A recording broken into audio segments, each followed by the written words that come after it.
Welcome everyone. PS success point চ্যানেলের পক্ষ থেকে সবাইকে শুভেচ্ছা। আশা করি সবাই ভালো আছো। আজকের এই ভিডিওটি মূলত বিদ্যাসাগর বিশ্ববিদ্যালয়ের অন্তর্গত যারা অনার্স নিয়ে বর্তমান 4th সেমিস্টারে পড়ছো এবং যাদের GE4 হিস্ট্রি রয়েছে, মূলত তাদের উদ্দেশ্যেই আজকের এই ভিডিও। আজকের এই ভিডিওতে আমি আলোচনা করব 4th সেমিস্টার GE4 যাদের হিস্ট্রি রয়েছে তার মধ্যে দুটো পার্ট রয়েছে। তার একটি পার্ট হলো gender and education in India, আর একটি পার্ট হচ্ছে হিস্ট্রি অফ ইন্ডিয়ান জার্নালিজম। আজকের ভিডিওতে আমি gender and education in history এই পার্টটার উপর কতগুলো গুরুত্বপূর্ণ প্রশ্ন নিয়ে আলোচনা করব, যেগুলো ফাইনাল পরীক্ষার ক্ষেত্রে তোমাদের খুবই কাজে আসবে। তো চলো বেশি দেরি না করে আমরা একে একে দেখে নিই। তোমরা সম্পূর্ণ ভিডিওটি দেখো। 10, 5 এবং 2 তিন ধরনেরই প্রশ্ন নিয়ে আজকের এই ভিডিওতে আলোচনা করব, যেগুলো ফাইনাল পরীক্ষার ক্ষেত্রে আসার সম্ভাবনা প্রবল। প্রথমে আমরা দেখে নিব 10 নম্বরের প্রশ্ন। 10 নম্বরের কী কী প্রশ্ন ফাইনালের ক্ষেত্রে হতে পারে gender and education in India এই পার্টটির উপর।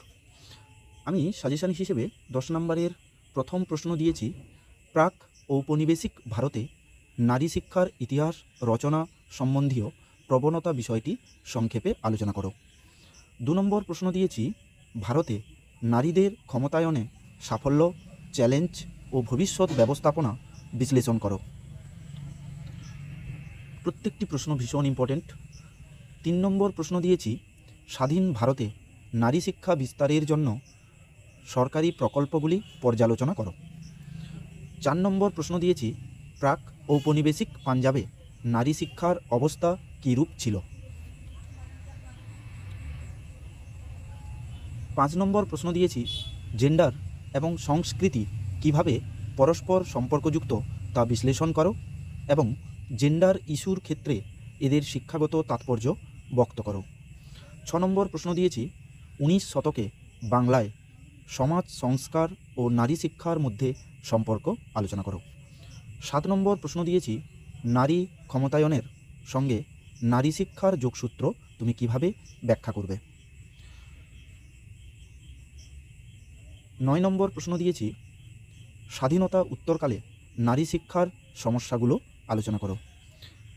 আমি 10 নম্বরের 9টি প্রশ্ন সাজেশান হিসেবে তুলে ধরেছি। আশা করি এর মধ্যে থেকেই তোমরা কমন পেয়ে যাবে। প্রত্যেকটি প্রশ্ন দায়িত্ব সহকারে তোমরা অবশ্যই দেখে যেও। এরপরে আমরা দেখে নিব 5 নম্বরের কী কী প্রশ্ন হতে পারে।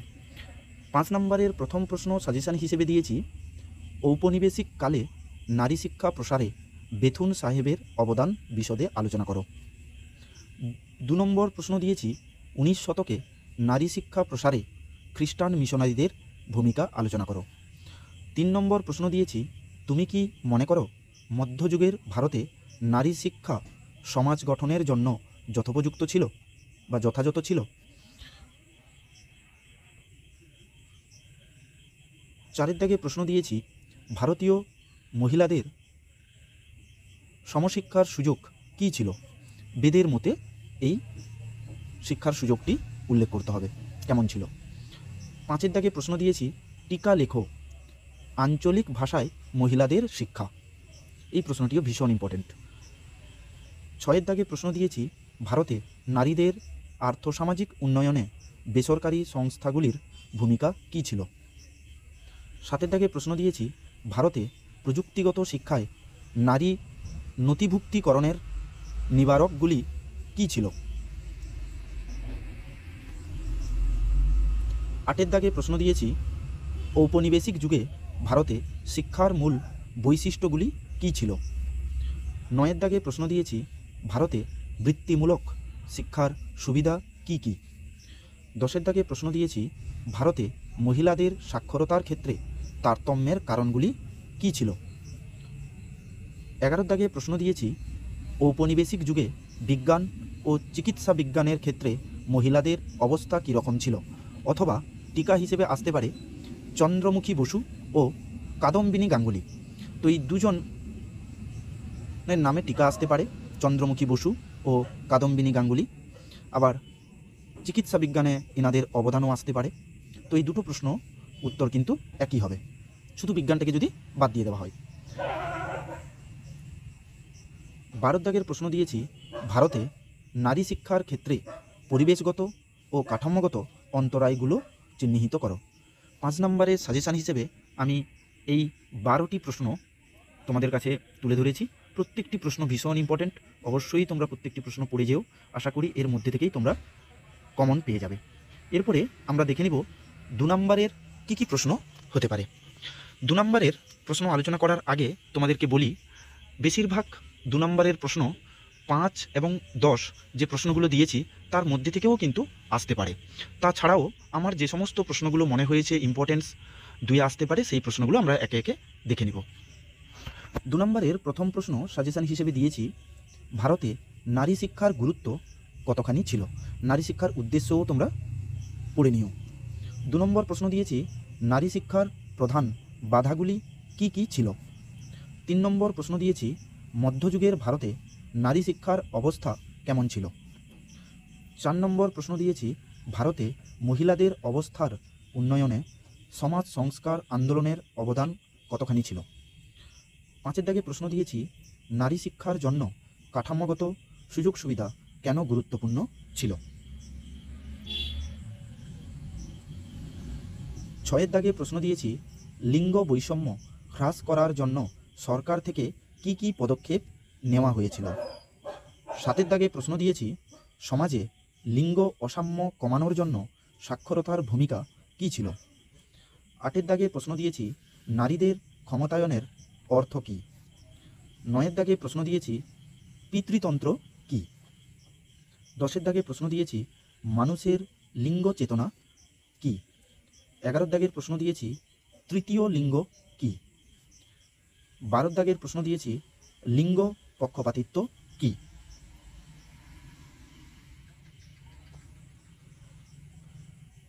13 দাগের প্রশ্ন দিয়েছি, লিঙ্গ ছাঁচ নির্মাণ কী। 14 দাগের প্রশ্ন দিয়েছি, লিঙ্গ ক্ষমতা কী। 15 দাগের প্রশ্ন দিয়েছি, বিবেকানন্দের মতে নারী শিক্ষার গুরুত্ব কী। 16 দাগের প্রশ্ন, উইলিয়াম বেন্টিং কে ছিলেন। 17 দাগের প্রশ্ন হলো 1813 সনদ আইনের গুরুত্ব লেখো। 18 দাগের প্রশ্ন হলো, সামাজিক পরিবর্তনের জন্য ক্ষমতায়নে শিক্ষার ভূমিকা কী।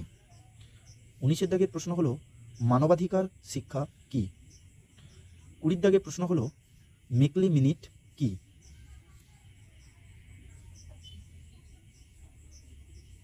21 দাগের প্রশ্ন হলো, উডস ড্যাশপ্যাচ সম্পর্কে সংক্ষিপ্ত টিকা লেখো। 22 দাগের প্রশ্ন হলো, স্বয়ংসিদ্ধ প্রকল্প কী। 23 দাগের প্রশ্ন হলো, কন্যাশ্রী প্রকল্প কী। এর সাথে দেখে রাখবে সেন্ট্রাল গভর্নমেন্ট থেকে বেটি বাঁচাও বেটি পড়াও যে প্রকল্প সেন্ট্রাল গভর্নমেন্ট চালু করেছে, সেটাকেও এর সঙ্গে দেখে রাখবে।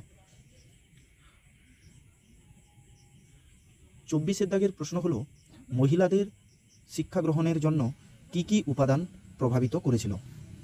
25 দাগের প্রশ্ন হলো, আমাদের সমাজে নারী শিক্ষার কি কি সুবিধা আছে। 26 দাগের প্রশ্ন হলো, ভারতে মহিলাদের নিরক্ষরতার জন্য কি কি কারণ আছে। 27 দাগের প্রশ্ন হলো, ভারতে নারীদের ক্ষমতায়নের জন্য প্রযুক্তিগত শিক্ষার কি ভূমিকা ছিল।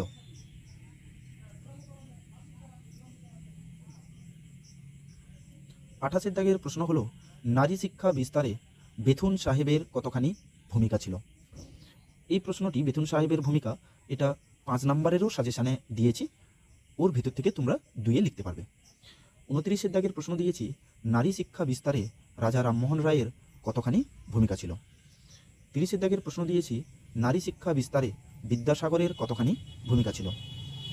31 দাগের প্রশ্ন দিয়েছি, নারী শিক্ষা বিস্তারে রাধাকান্ত দেবের কতখানি ভূমিকা ছিল। এই প্রশ্নগুলো বিদ্যাসাগর, রাধাকান্ত দেব, রাজা রামমোহন রায়, এই 3টি প্রশ্ন 2023-এ 5 নম্বরের এসেছিল, বিদ্যাসাগর 10-এ এসেছিল। তাই আমি বড় প্রশ্নতে না দিয়ে 2-এ দিয়ে রেখেছি, যদি এর ভেতর থেকে আসে যাতে তোমরা করতে পারো, একদম বাদ দিয়ে দিইনি। 32 দাগের প্রশ্ন দিয়েছি, বাংলার প্রথম স্নাতক 2 জন নারীর নাম লেখো। 33 দাগের প্রশ্ন দিয়েছি ভারতের মধ্যযুগে শিক্ষিত দুজন নারীর নাম লেখো। মধ্যযুগের ক্ষেত্রে দুজনের নাম আসতে পারে। 34 দাগের প্রশ্ন দিয়েছি স্বাধীন ভারতের প্রথম নারী শিক্ষা কমিশনের নাম কি এবং কবে কার নেতৃত্বে গঠিত হয়। 35 দাগের প্রশ্ন দিয়েছি সাবিত্রীবাঈ ফুলে কে ছিলেন। 36 দাগে প্রশ্ন দিয়েছি বেগম রোকেয়া কে ছিলেন। 37 দাগে প্রশ্ন দিয়েছি তারাবাঈ কে ছিলেন। 38 দাগের প্রশ্ন দিয়েছি শুভলক্ষ্মী কে ছিলেন। 2 নম্বরের সাজেশন হিসেবে আমি 38টি প্রশ্ন দিয়েছি। আশা করি এর মধ্যে তোমরা কমন পেয়ে যাবে। কাজে দায়িত্ব সহকারে তোমরা প্রত্যেকটি দাগ অবশ্যই পড়ে যেও। তোমাদের পরীক্ষার হলে তাহলে কোনো সমস্যায় পড়তে আশা করি হবে না। তোমাদের কারোর যদি কোনো সমস্যা থেকে থাকে অবশ্যই তোমরা কমেন্টে জানাও। আমি চেষ্টা করব তোমাদের সমস্যাগুলো সমাধান করে দেওয়ার জন্য। সবাইকে পিএস সাকসেস পয়েন্ট চ্যানেলের পক্ষ থেকে অসংখ্য ধন্যবাদ। সবাই ভালো থেকো, মন দিয়ে পড়াশোনা করো।